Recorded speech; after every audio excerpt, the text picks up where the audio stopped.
오늘 좋은 기술이라는 질문으로 타이틀로 여러분과 이야기 한번 나눠보려고 하고요.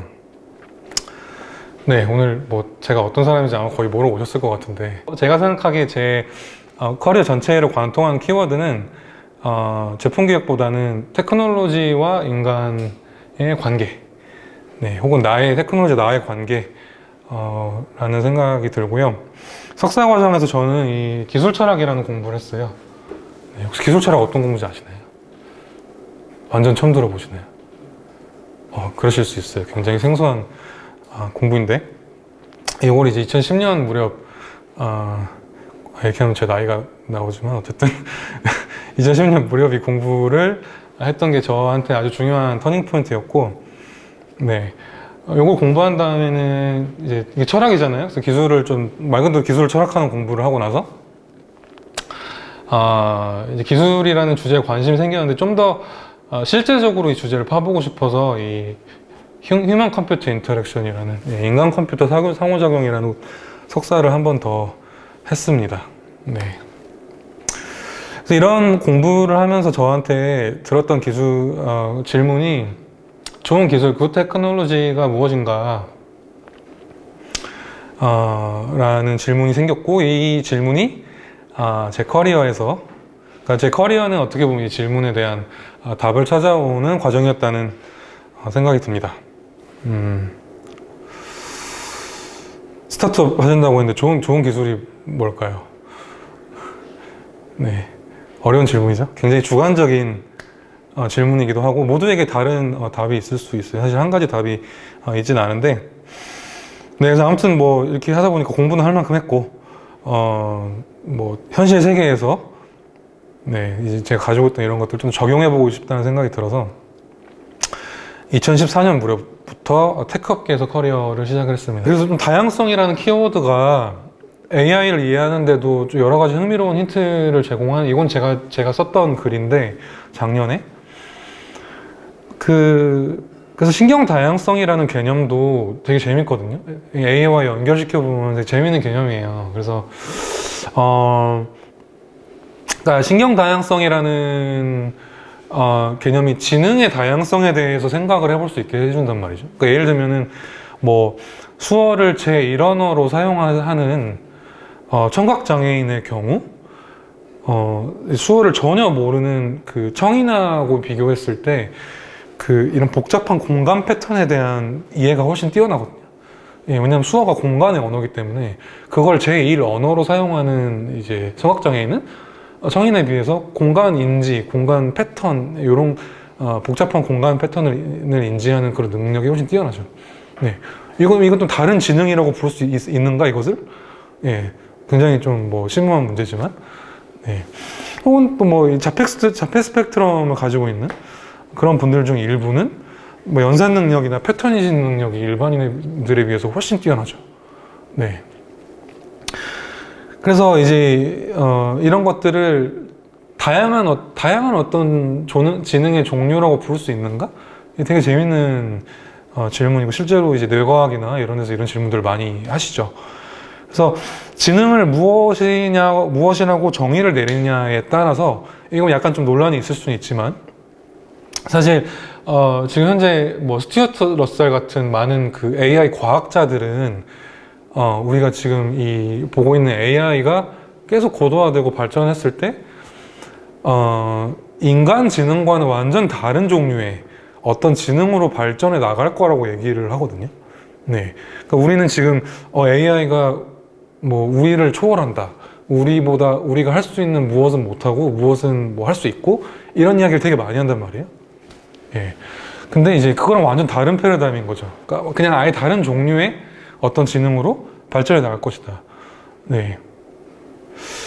그래서 이제 이 신경 다양성이라는 개념, 그러니까 그 다양한 지능이 존재하고 할 수 있다. 이런 개념이 또 AI를 이해하는데도 사실 많은 도움이 될 수 있어요. 네. 근데 이걸 이해하지 못하면 계속 AI가 뭘 할 수 있고 뭘 못하고 이런 문제에 좀 사로잡혀서 더 이제 넓고 다양한 논의로 갈 수가 없다. 네. 뭐 이런 생각을 표현했던 글입니다. AI 윤리는 그 DEI 관점에서 봐도 굉장히 흥미로운 분야예요. 그래서 AI 윤리가 다루는 되게 여러 가지 분야가 있어요. 여러 분야가 있지만 그 중에도 제일 핵심적인 게 알고리즘 편향이죠. 아마 뉴스에도 많이 보셨을 거예요. 그래서 실제로 그 미국 바이든 정부에서도 그 AI 행정명령, 거기가 실행했던 AI 행정명령의 핵심이 이 알고리즘 편향이고요. 그래서 거대 언어 모델을 돌리기 위해서 엄청난 양의 데이터가 필요하죠. 네, 그리고 그 데이터는 어떻게 보면 우리가 살고 있는 사회를 반영하고 있기 때문에 우리 사회에 다양한 구조적 불평등, 불공정을 포함하고 있습니다. 당연히.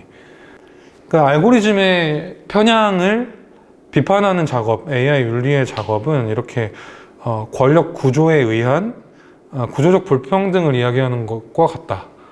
이제 그런 작업이라고 보시면 되고요. AI 윤리에서 아주 중요한 주요 현안 중에 하나입니다. 그래서 실제로 지금 AI 윤리를 대표하는 이런 이론가들, 액티비스트들 중에서 페미니스트들이 많은 이유기도 하고요, 사실. 네, 그래서 이분은 케이트 크로포드라는 제가 되게 좋아하는 AI 윤리 학자분이시고, 여기서 딱 이렇게 얘기를 하셨죠. AI 윤리를 이야기하지 말고 권력에 대해서 이야기를 해야 된다. 아주 핵심을 잘 짚은 이야기라고 할 수 있습니다. 제가 앞에 뭐 설명 가능성, 그 다음 AI의 뭐 편향 제거 이런 얘기를 했는데,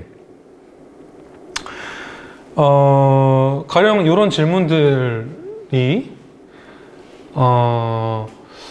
이 질문의 답이 어떤 사람들한테는 굉장히 명백해 보일 수 있는데, 그렇지 않을 수가 있다는 걸 제가 알았어요. 그걸 알게 됐어요. 그 모임들을 나가면서. 예를 들면은, 저는 이제 지금까지 아까 소개해드렸던 회사들도 DEI 가치를 중요하게 여기는 곳이고, 저도 그걸 중요하게 여기기 때문에 그런 회사를 간 거죠. 그러니까 당연히 저는, AI 편향이 못마땅하겠죠. 그러니까 AI 윤리 같은 것까지 이렇게 해서 사서 고생을 하고 있겠죠. 네. 근데, 예를 들면 두 번째 문제 같은 경우에, 실제로 제가 이게 그 모임에서 받았던 질문이에요. 그래서, 질문을 제가 한번 읽어보자면, AI의 편향은 무작위적 데이터 수집의 결과물, 즉, 우리가 살고 있는 세계의 반영일 뿐인데, 굳이 많은 시간과 비용까지 들여서 수정할 필요가 있나요? 라고 어떤 분이 저한테 물어보셨어요. 네. 어떻게 생각하세요? 저는 이때까지만 해도 되게 막 정의감이 넘쳐가지고 있었던 때여서 AI 편향은 당연히 막 이런 거는 제거해야지. 우리가 막 이런 AI를 만들 수 없다. 이런 AI는 우리 이런 거에 만족하면 안 된다. 막 이런 얘기를 하면서 막 열변을 토했는데 거기 계시던 엔지니어 분께서 딱 이 질문을 하시더라고요. 이거 데이터셋 한번 갈아엎으려면은 시간도 엄청 들고 돈도 엄청 드는데, 근데 우리가 의도적으로 인종차별을 하려고 성차별을 하려고 한 게 아니라 그냥 사회가 이런 거니까 데이터 수집을 랜덤으로 해서 이런 결과물이 나온 건데 이걸 굳이 바꿔야 됩니까? 이런 질문을 하신 제가 딱 약간 마음이 막히더라고요. 네. 근데 이런 생각을 가지고 있는 사람들이 실제로 굉장히 많습니다. 이게 뭐 잘못됐다는 게 아니라 다양한 관점들이 존재한다는 거죠. 네. 어떤 사람한테는 아까 제가 열변을 토했던 AI 윤리 현안들이 중요하고 당연히 해야 됩니다 라고 말하지만 어떤 사람은 그렇지 않다는 거예요. 설명 가능성도 마찬가지죠. 설명 가능성을 높여야 어떤 문제가 생겼을 때 우리가 그 문제에 대해서 설명할 수 있고 책임을 질 수 있습니다. 이렇게 저는 얘기하겠지만 어떤 분들 같은 경우는 그걸 하면은 AI 효율성이 저하될 수 있지 않냐 라고도 엔지니어링 관점에서 그렇게 말할 수 있다는 거예요.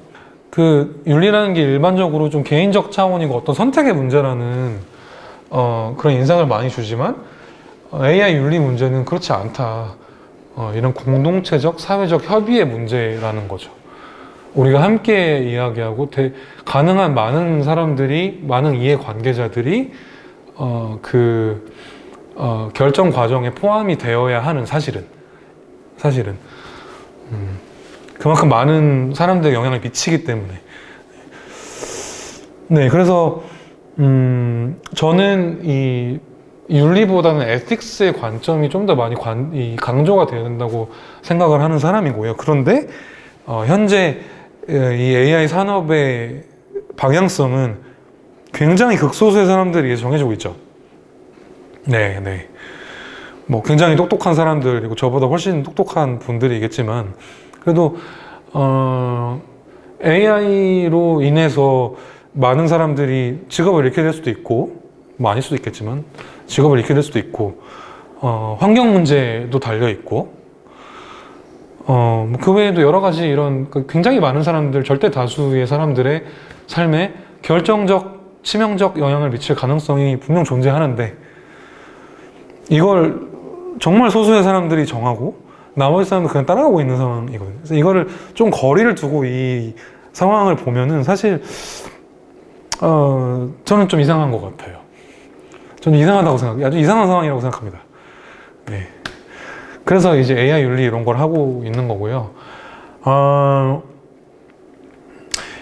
그 AI 윤리는 뭐 크게 이렇게 분류를 하자면 두 가지 어프로치가 있다고 생각해요. 접근이 있다고 생각해요. 그래서 법이나 규제를 통해서 하는 탑다운이 있을 수 있고요. 네. 이게 사실 제대로만 되면 제일 강력하죠. 네. 규제가 제대로 되면 제일 강력한 방법이죠. 근데 언제나 이게 뜻대로 되지는 않기 때문에 보텀업이 함께 가야 된다고 생각을 합니다. 제가 관심이 있고 집중하고 있는 분야는 여기고요. 그 AI 윤리나 뭐 AI 산업에 대해서 이야기를 하면은 되게 회의적인 분들이 많이 계세요. 예, 뭐 저도 사실 어느 정도 회의적인 시각을 가지고 있고, 왜냐면 내가 여기서 이런 발표 아무리 하고 AI 윤리 뭐 쓰고 해봤자 어차피 다 뭐 오픈 AI랑 구글에서 다 만들고 그냥 할 거 아니냐. 예, 뭐 대세에 어떤 영향을 줄 수 있냐 이렇게 말씀하신 분들이 굉장히 많은데, 뭐 일정 부분 동의하고요. 그럼에도 불구하고 저는 이제 제가 가지고 있는 어떤 불편함, 아까 되게 이상한 것 같다고 했잖아요. 예, 불편함을 참을 수 없는 거죠. 예, 그래서 그럼 내가 당장 할 수 있는 게 뭔가, 내가 할 수 있는 건 뭔가, 개인이 할 수 있는 건 무언가라는 관점을 가지고 이런저런 일들을 만들어가고 있습니다. 네, 그 일들이 뭔지는 조금 네, 뭐 간단하게 설명을 드리고 싶은데, 그래서 좋은 기술이 무엇인가라는 그 질문으로 오늘 요 특강을 시작을 했는데, 요거는 오늘 그 특강에서 제가 이런저런 얘기들을 좀 두루뭉실하게 했는데 다 까먹어줘도 요거는 제가 꼭 좀 전달을 드리고 싶었어요. 예, 여기가 이제 어떻게 보면 가장 중요한 메시지인 것 같고, 좋은 기술이 뭘까라고 뭐 개인적으로 질문하고 제 주변 사람들과도 이런 얘기를 많이 하면서 제가 나름대로 내린 결론은, 이 질문은 결국에 내가 어떤 세상에 살고 싶은가랑 같은 질문이라는 생각이 들어요. 네. 이거는 기술 철학의 아주 중요한 핵심 질문이기도 하고요. 네. 왜냐하면 결국에는 기술과 나의 관계, 기술 철학이라는 게 기술과 나의 관계를 생각하는 사유하는 학문이라고 했잖아요. 이 앞에서 이제 보텀업이라는 요것의 핵심은 뭐냐면, 각 개인이 우리가 사용하고 우리에게 어떻게 떠밀어지는 이 기술에 대해서 비판적으로 성찰할 수 있는 일종의 렌즈를 얻는 거라고 생각하거든요.